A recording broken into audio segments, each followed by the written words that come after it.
In the quiet corridors of Washington's Longworth House office building on January 15, 2026, something extraordinary unfolded.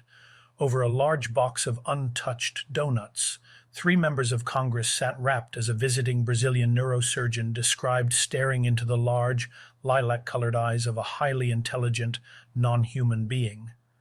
Not your usual Capitol Hill meeting. 30 years earlier, in January 1996, the small Brazilian town of Varginha became the epicenter of one of the most compelling and thoroughly researched cases in UFO history, often called Brazil's Roswell. It began on January 13th. A geography teacher and ultralight pilot named Carlos de Sousa spotted a cylindrical craft trailing smoke struggling to stay aloft before crashing near a highway. He rushed to the site, encountering a strong odor of ammonia and rotten eggs. He picked up a piece of what looked like aluminum, light, malleable in his hand, yet it sprang back to its original shape the moment he released it. Within minutes, military trucks arrived. A soldier aimed a gun at his head. "Leave now, or I'll split your skull." Threatened again later by men in an unmarked car, who warned his family would suffer if he spoke, Carlos remained silent for decades. A week later, on January 20th, three young girls, Liliane and Valquira Silva and their friend Katia Xavier, took a shortcut through a vacant lot. There, cowering against a wall, they saw a short creature, brown, oily skin, large red eyes, 3 fingers on each hand. It looked directly at them, conveying deep suffering and a plea for help through its gaze alone.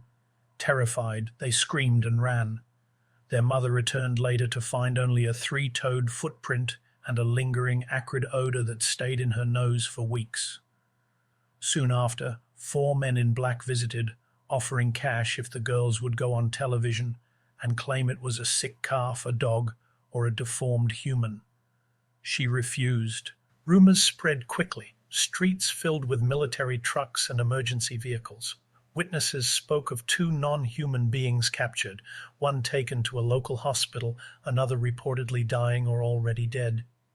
Military police officer Marco Cherez allegedly grabbed one during its capture and was scratched. Weeks later, he died from a severe aggressive infection. Forensic pathologist Dr. Armando Fortunato, who examined the body, described a bacterium of extraordinary lethality, far beyond anything conventional. A specialist with over 50,000 autopsies, Dr. João Giannini, reviewed samples and concluded its characteristics raised the hypothesis of alien origin. At Regional Hospital neurosurgeon Dr. Italo Venturelli, on duty that day, was shown a brief video of the being, then spent 3 or 4 minutes at its bedside, child-sized, teardrop-shaped head and eyes, lilac in color, white skin, slim torso, no nipples, small mouth, sliver of ears, 3 fingers and a thumb. It lay calm beneath a sheet, gazing out the window at the blue sky, then back at him, transmitting peace, tranquility, and an intelligence greater than his own. "I've been a doctor for 46 years, he later said. "Thousands of surgeries. To me it was obvious this was not a human being. It communicated not telepathically, but empathetically, through its eyes, power, concentration, compassion. At one point it looked at the sky, then at him, as if longing to be released.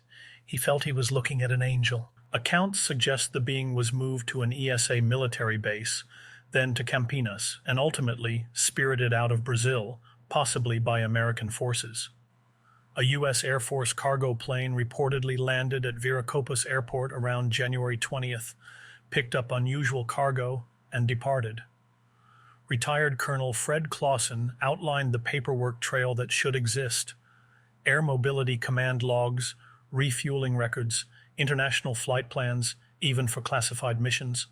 30 to 40 Americans, he said, would have direct knowledge. If you were a participant, come forward.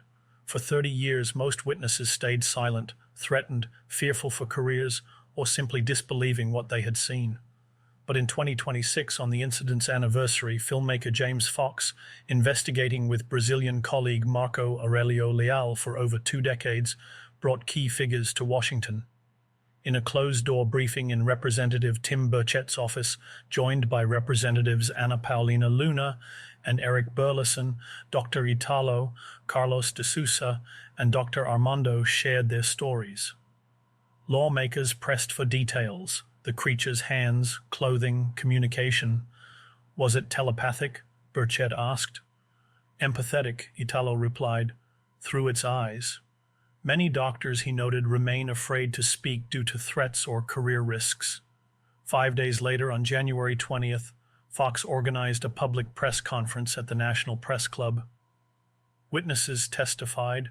Kirk McConnell, former senior staff on Senate Armed Services and Intelligence Committees, opened by confirming similar reports had reached senators, including now Secretary of State Marco Rubio, in classified settings.